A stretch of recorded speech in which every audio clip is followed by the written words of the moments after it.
Bienvenue au Café du Coin, nouvelle vidéo, nouvelle matinale pour vous. Aujourd'hui, on va commencer tout de suite par le shitcoin de la semaine. Gagner de la crypto facilement, gratuitement, rapidement. Courbe apparaît ici, tout de suite. Cette courbe appartient à un coin ou un token. L'indice d'hier, c'était que cette crypto était dans le top 100. Trouvez quel est le nom de cette crypto et vous gagnerez peut-être un bag tirage au sort jeudi soir. Mettez-le en commentaire, c'est tout ce que vous avez à faire. Ensuite, on va faire un sondage à la fin de cette vidéo pour vous. Parce que vous n'avez pas que à regarder cette vidéo, vous avez du poids également sur la chaîne. Et on aimerait avoir votre avis, donc restez bien tout au bout de cette vidéo et une petite question vous sera posée. C'est ça, David ? Café du Coin, chaîne participative. C'est ça, parce que cette chaîne, c'est aussi la vôtre. Tout simplement. On va faire le petit rapide sommaire de cette émission. On va parler d'une whale, ou de plusieurs whales même, c'est pas une seule, qui a déplacé plusieurs milliers de bitcoins, ou qui ont déplacé plusieurs milliers de bitcoins. Vous allez comprendre pourquoi on dit une ou plusieurs whales. On va rentrer dans le détail juste après. Et c'est quoi la deuxième news, David ? Bah, c'est la Chine. C'est la Chine qui devance les States. Ça nous permet de comprendre pourquoi les States essayent de mener cette guerre des MNBC. C'est intéressant, parce que je pense qu'ils en ont gros sur l'ego, les States, tu vois. C'est pas que sur l'ego, j'ai l'impression qu'ils sont en train de se tromper de combat. Ils ont des combats multiples et divers en ce moment dans le pays. Ils doivent se battre contre des gens qui ne savent pas qui ils sont. Ils doivent se battre contre des complots qu'ils ont eux-mêmes créés, c'est-à-dire le dollar qui s'effondre, c'est un complot. Le dollar est en train de s'effondrer, mais il crie au complot. Je ne comprends pas.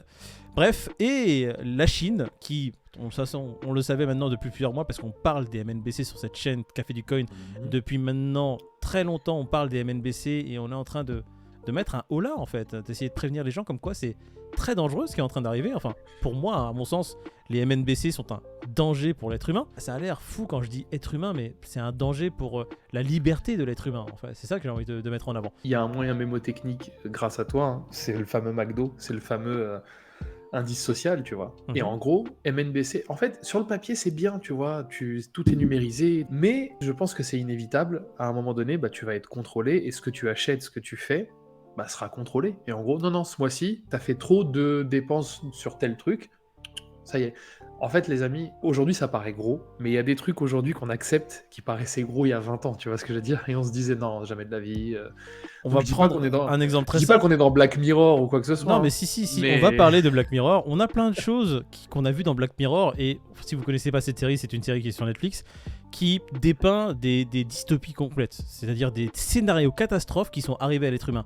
On avait vu un épisode où tout était contrôlé, c'est-à-dire ils avaient un indice social sur leur téléphone, ils se notaient les uns des autres, et en fonction de ta note sociale, tu avais ou le droit ou non d'aller à l'aéroport prendre un billet d'avion ou de prendre le train. Si tu n'avais pas un indice social assez élevé, tu ne pouvais même pas prendre un billet de train, tu devais te déplacer en vélo. C'est ce qui se passe en Chine. Et à l'époque, on se disait, mais c'est un truc de fou. Et donc ouais, Black Mirror, c'est en fait, comme tu dis, c'est une dystopie, c'est des scénarios catastrophes poussés à l'extrême. Genre vraiment le truc pire qui pourrait arriver. Et c'est arrivé. Chaque épisode, c'est ça. Et voilà. C'est en train d'arriver, et à chaque fois qu'on voit un épisode, on se dit, mais c'est fou ça arrivera jamais. Indice social arrivé en Chine. On a vu un épisode où justement, tu as des robots qui poursuivaient des êtres humains, et ils n'arrivaient pas à s'en débarrasser, et ils tuaient ces êtres humains le robot n'a pas d'âme. Et ils ont maintenant des chiens robots, et les Américains sont en train de mettre en place ces chiens robots pour protéger les rues, mais ça peut avoir une très bonne utilisation, mais aussi une très mauvaise. Et maintenant, on voit les MNBC. Et pourquoi on dit que c'est très dangereux ?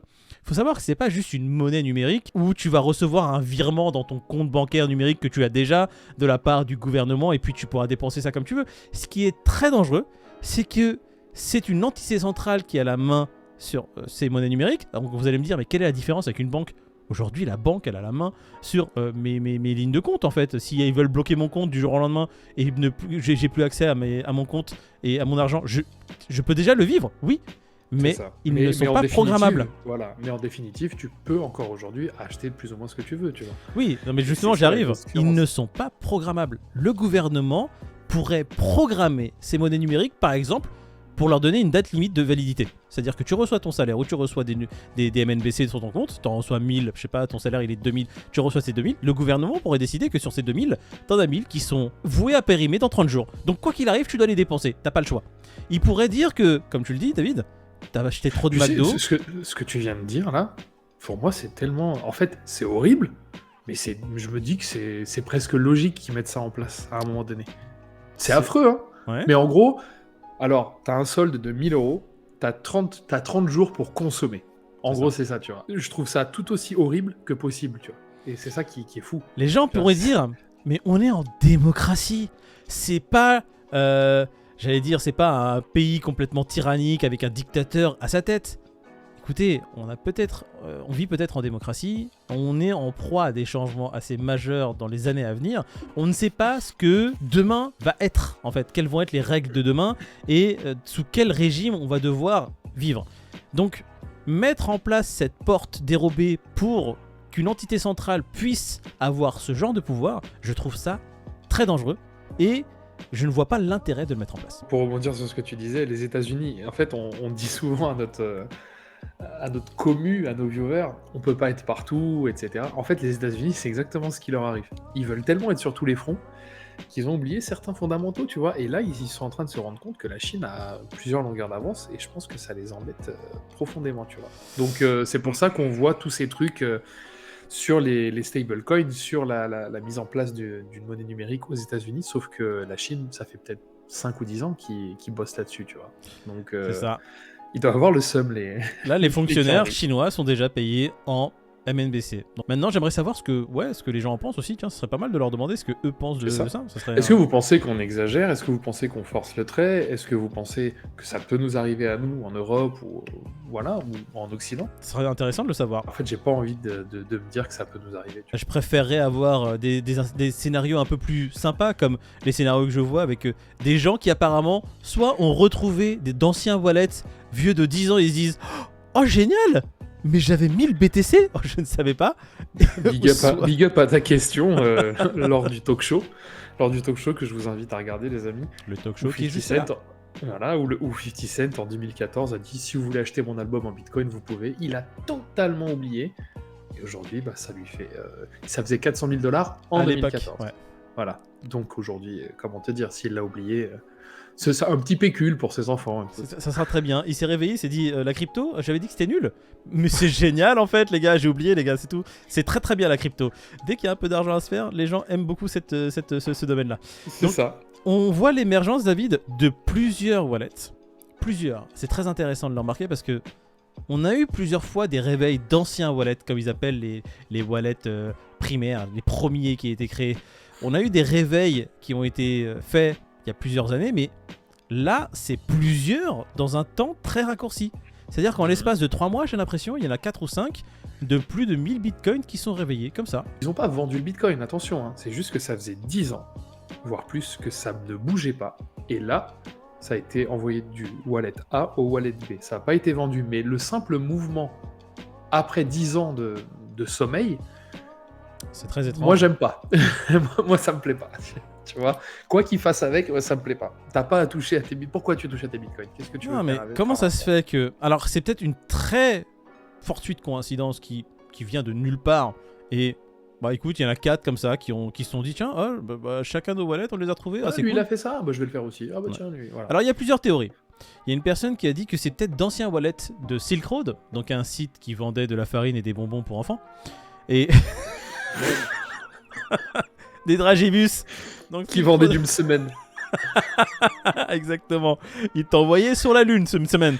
Et du coup, ces personnes qui étaient dirigeantes de cette plateforme ont tout simplement refait des mouvements sur leur wallet parce que ça fait 10 ans et qu'ils sont sûrement maintenant plus autant surveillés par les autorités. Et ils se sont dit, tiens, maintenant on va profiter un peu de notre vie. Ou certains qui disaient que c'est d'anciens wallets de Mt. Gox. Donc d'anciens utilisateurs qui auraient pu remettre la main sur... ce genre de wallet là. Alors maintenant en fait il s'est né le vrai du faux en fait. Est-ce que c'est ça? Est-ce que c'est une théorie encore plus loufoque? Est-ce que faut pas aller chercher midi à 14h et c'est simplement des gens qui en faisant un vide-grenier sont tombés sur leur paper wallet avec plusieurs mots, tu vois, qui a subsisté, qui n'est pas tombé en poussière, il s'est dit tiens je vais taper ça sur internet, oh 1000 bitcoins, génial. Moi je trouve ça étrange. C'est en ça qu'on a besoin de vous les amis. Qu'est-ce que vous en pensez? Votre théorie c'est quoi? Ton truc sur Silk Road c'est pas bête parce que effectivement t'as l'impression qu'ils leur ont un peu lâché la grappe. Maintenant on vous l'a toujours dit. sur la blockchain, tout est écrit. Donc ça finira par se savoir d'où ça vient et à qui ça appartient, tu vois. Donc il faudra suivre le petit thread, il faudra tirer sur la ficelle et aller jusqu'au bout. Par contre, c'est peut-être après, tu vois, juste des saisies qui ont été faites à l'époque et certains qui ont peut-être gardé le wallet et ils se sont dit tiens, vas-y, cette saisie-là, on va pas la mettre en sous-scellé, on va garder ça pour plus tard. Et ça peut être aussi après des complots un peu plus gros, tu vois. Les gens disent que c'est à l'époque de quand Satoshi Nakamoto a disparu. Donc c'est des wallets qui datent de cette époque. Donc ça serait peut-être lié à Satoshi Nakamoto. Ces wallets, ouais, j'y ai pensé un quart de seconde. Ouais. Je te rappelle la théorie qu'on avait dite, comme quoi, écoute, Satoshi Nakamoto, il avait mis 1 million de bitcoins sur un wallet. Mais que sinon on avait été à sa place, on aurait fait aussi plusieurs autres wallets. 1000 wallets. Ah non, mais moi clairement, j'aurais fait vraiment au moins une centaine, voire 500, enfin je vais pas dire 500, mais au moins une centaine de wallets divers avec un nombre de bitcoins toujours plus varié. Ça va de 100, 1000 à 5000, voire 10 000 bitcoins sur ces wallets. Donc je me dis, pourquoi pas une personne liée à Satoshi Nakamoto ou une personne liée à cet écosystème-là qui maintenant retape dans ses wallets, essaie de les faire bouger un peu. Tu vois, il en avait tellement qu'il avait oublié qu'ils existaient, donc il retombe dessus. Les théories peuvent être... Ouais, en fait, il n'y a pas une théorie. Il y en a plein. Ton imagination est ta théorie, en fait. Alors, messieurs, dames, les viewers, les amis, les cryptonomistes, dites-nous ce que vous en pensez en commentaire. Bon, du coup, on va passer au prix, David.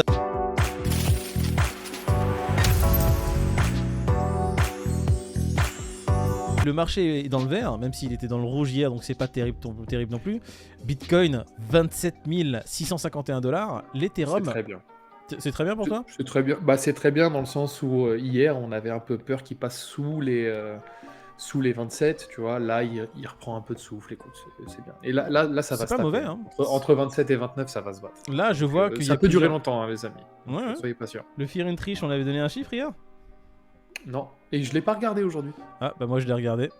Bah écoute, on va voir si tu gagnes le Fear and Trish. Il est à combien le Fear and Trish ? Hier, ça puait quand même, donc je dirais quand même, il est pas passé sous les 50, allez, 51. Non, tu as perdu, il est à 53, il a pas bougé. Super, allez. Allez, salut. Allez, merci David. Shitcoin de la semaine, vas-y, dis-nous un peu c'est quoi le shitcoin. Non, je déconne, ne nous dis pas ce qu'est le shitcoin, on va dire l'indice. Voilà, l'indice. On en a parlé à notre commu. Bah écoute, on peut donner ça. Bon, ça me va, on donne cet indice et demain on donne l'UT. Voilà. Bah du coup, les amis, l'indice d'aujourd'hui, si vous nous regardez, et vous nous regardez, notamment en live, juin 2024, et je vais m'arrêter là. Ouais, on va juste dire juin 2024. C'est une date qui a une signification particulière si vous nous connaissez, et surtout si vous avez regardé le talk show, juin 2024, cheveux sur la langue, Peter. Regardez le talk show. C'est ce thumbnail sur lequel il faut cliquer sur notre chaîne. Donc allez sur notre chaîne, voyez ce thumbnail, cliquez dessus. Talk show qui est extrêmement intéressant, il est génial. Franchement, c'est notre petit bébé. Incroyable. C'est la saison 2. Et puis il y en aura un par mois. Et il y aura des grosses têtes qui vont apparaître avec nous en invité. Hein, on peut teaser des choses. Non, on va pas teaser. C'est juste des grosses têtes. On peut teaser la saison 10 avec Paris Hilton. Ah, exact. Non, pas la saison 10, tu vas peut-être trop loin. Non, saison 6. Saison 6 avec Paris Hilton. Allez, c'est suffisant.